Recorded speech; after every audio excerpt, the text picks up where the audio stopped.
Hey, salut tout le monde, c'est Quentin de la chaîne Devistorm et aujourd'hui on se retrouve pour une nouvelle vidéo sur un nouveau jeu que j'ai créé en attendant de vous proposer une nouvelle vidéo sur l'escape game qui, je dois vous l'avouer, est un petit peu plus long à faire que prévu. Du coup je me suis dit je vais quand même refaire une vidéo sur un autre petit jeu en attendant. Bon, un petit jeu mais c'est quand même un petit jeu de bowling en 3D assez sympa. Donc du coup, j'espère que ça va vous plaire, mais juste avant de commencer la vidéo, je vous invite à vous abonner et à lâcher un pouce bleu, ça me ferait extrêmement plaisir. Et aussi, si vous voulez, vous pouvez aller me suivre sur Instagram, c'est quentin.laco. Un petit dernier truc juste avant de commencer la vidéo, si jamais vous êtes passionné un peu comme nous et tout, et que vous voulez partager, avoir des conseils et tout, n'hésitez pas à rejoindre notre serveur Discord, pareil, je mets le lien dans la description, allez voir. Allez, je commence la vidéo, je vous fais pas plus attendre, c'est parti. Ok, donc on se retrouve dans Unity, donc Unity que vous commencez à connaître car c'est pas la première vidéo que je fais dessus. Donc on va commencer par la partie modélisation. Donc comme vous pouvez le voir dans la fenêtre scène, j'ai modélisé un terrain de bowling qui est pas trop mal. Alors à la base je suis pas très doué en modélisation, hein, donc c'est assez basique. Les seuls trucs que j'ai téléchargés, ce sont les modèles des quilles, voilà, car je trouvais que c'était un peu compliqué à modéliser et surtout qu'il y en avait sur internet, donc autant les prendre. Sinon tout le reste, comment je les ai modélisés? En fait je suis parti d'un cube que j'ai déformé et redimensionné afin du coup de pouvoir l'adapter pour faire ce que je voulais.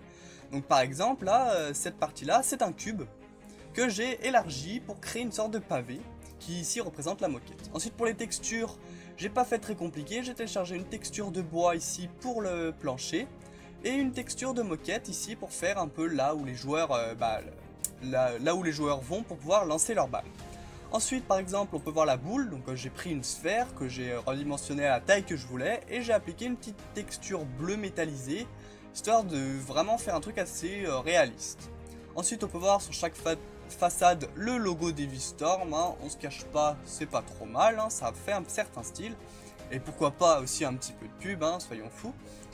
Donc voilà un peu pour le modèle en fait de notre terrain. Donc ensuite, une fois que j'en ai fait un, je l'ai pris puis je l'ai copié plusieurs fois sur les côtés, histoire de faire vraiment comme dans un vrai bowling. Ce que je vous propose là tout de suite, c'est que de lancer le jeu pour que vous voyez à quoi ça ressemble. Et ensuite on va parler de la physique des quilles, et ainsi des programmes pour faire déplacer la boule. Je vous spoil pas trop, c'est parti.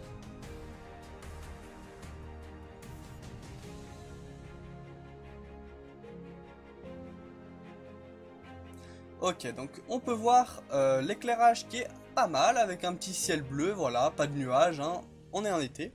On a notre boule ici qu'on va pouvoir déplacer avec les touches directionnelles. Donc actuellement à cette version du jeu, on ne peut pas encore modifier la direction ni la force de la boule, mais vous inquiétez pas, ça viendra. Donc pour que ça vienne encore plus vite, n'hésitez pas à mettre un pouce bleu dès maintenant. Ok, donc une fois qu'on a positionné notre boule comme on veut, on va appuyer sur la barre espace pour lancer la boule. Et là, boum! Peut-être un strike. Oh là là, un strike pour la vidéo, c'est fabuleux. Donc du coup, on peut voir que les quilles ont une certaine physique qui est plutôt réaliste, comme dans la vraie vie en fait. Et ensuite, voilà, pour l'instant la boule ne revient pas et on ne peut pas rejouer. Mais ça va venir dans la prochaine vidéo, ne vous inquiétez pas. On va parler du coup de la physique des quilles ainsi que du déplacement de la boule. Donc je vais quitter le jeu et on va voir tout de suite comment j'ai fait ça. Donc on va prendre une quille au hasard, voilà. Et on va regarder dans notre inspector qui est, comme je vous rappelle, en fait tous les paramètres de notre game object, donc de la quille.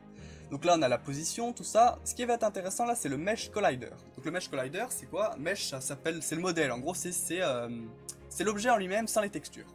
Voilà. Donc ce qu'on va faire, c'est qu'un Mesh Collider, en fait, ça va mettre une boîte de collision qui va représenter parfaitement le modèle. Donc c'est-à-dire que ça va vraiment être des collisions parfaites, vraiment même les arrondis, tout ça, ça va être nickel. Donc il fallait absolument ça pour que la physique soit réellement correcte. Ensuite, on a un Rigid Body, donc c'est clairement le truc le plus important. Donc le Rigid Body, c'est ce qui permet dans Unity de simuler une physique. Donc on va appliquer une masse, hein. Donc il faut que la masse soit inférieure à la boule pour que la boule puisse les renverser évidemment. Ensuite on a des paramètres qui ne sont pas très utiles et ici Use Gravity qui est très important, ça va permettre justement de simuler notre gravité, tout simplement. Voilà, le reste c'est pas très important. Du coup rien qu'avec ce composement, donc ce Rigid Body, on va pouvoir simuler une gravité et donc faire quelque chose de stylé vraiment comme dans la vraie vie. Donc en fait c'est vraiment l'association du Mesh Collider et du Rigid Body qui permet de faire ça. Ok, donc maintenant on va passer à la boule. Donc je clique dessus, voilà. Hop, et on peut voir ici dans l'inspecteur tous les paramètres de notre boule. Donc on peut voir notre fameux Sphere Collider ici, donc je clique dessus pour le représenter, on voit bien que ça représente la boule, qui va nous permettre justement que la boule puisse rouler et ne pas traverser le terrain, et aussi renverser les quilles, ce qui est plutôt pratique. Et ensuite on a notre Rigid Body ici, donc avec la masse qui est largement supérieure aux quilles pour vraiment que les quilles n'arrêtent pas la boule, que vraiment elle continue son chemin. Et encore ici on utilise un Use Gravity. Ensuite on voit le script Move Boule qui va permettre de déplacer la boule. Donc ce qu'on va faire, c'est qu'on va l'ouvrir tout de suite pour que vous voyez, et ensuite je vais vous expliquer un peu mieux. Donc on se retrouve dans Visual Studio, qui est l'éditeur de Windows pour les programmes, donc actuellement en C#, qui est le langage principal dans Unity. Donc on va dans Move Boule, voilà ce que je vous ai dit, et je vais vous décrire rapidement un peu histoire que vous compreniez. Donc tout d'abord on crée une variable force en public pour qu'on puisse la modifier depuis Unity.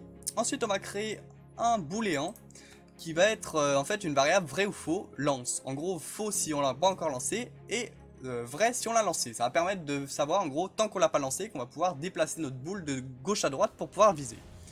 Ensuite on a notre start qui ne sert à rien et notre update ici. Donc si le lancer n'est pas encore effectué, donc si c'est faux, on va prendre la position de notre boule actuelle. Et en fonction de si on appuie sur droite, gauche et tout, donc avec un hit get axis, on va modifier notre boule en la déplaçant de gauche à droite.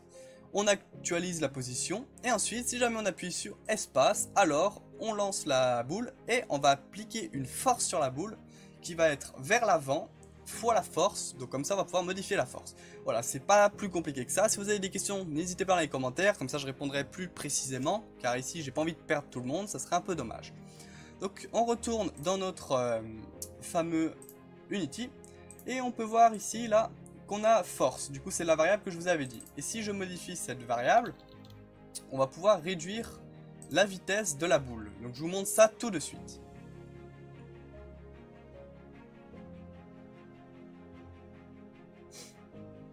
Voilà, on peut modifier, hop, et je peux lancer la boule. Donc là on voit qu'elle va beaucoup moins vite.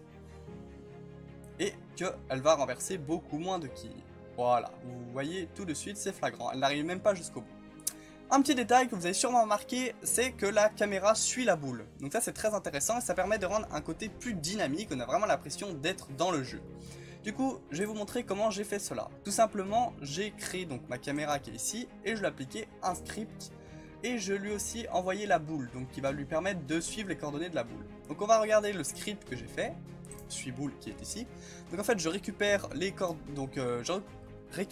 les propriétés de la boule et ensuite je vais créer donc un vecteur de position. Et en fait à chaque update, et qu'est-ce que je vais faire? Je vais récupérer, je vais prendre la position de la boule, la position X, attention, pas la position, juste la position en fait d'avancement, et je vais l'appliquer sur sur ma caméra. Et si jamais on arrive trop près de la fin, et on s'arrête pour éviter que la caméra elle aille trop près des quilles et que ça rende pas très bien. Donc voilà, vous avez vu à peu près comment ça fonctionne. J'espère que ça vous a plu. La prochaine vidéo devrait être beaucoup mieux. Alors n'hésitez pas à vous abonner pour ne pas la louper. Et moi je vous dis à bientôt pour une prochaine vidéo. Salut!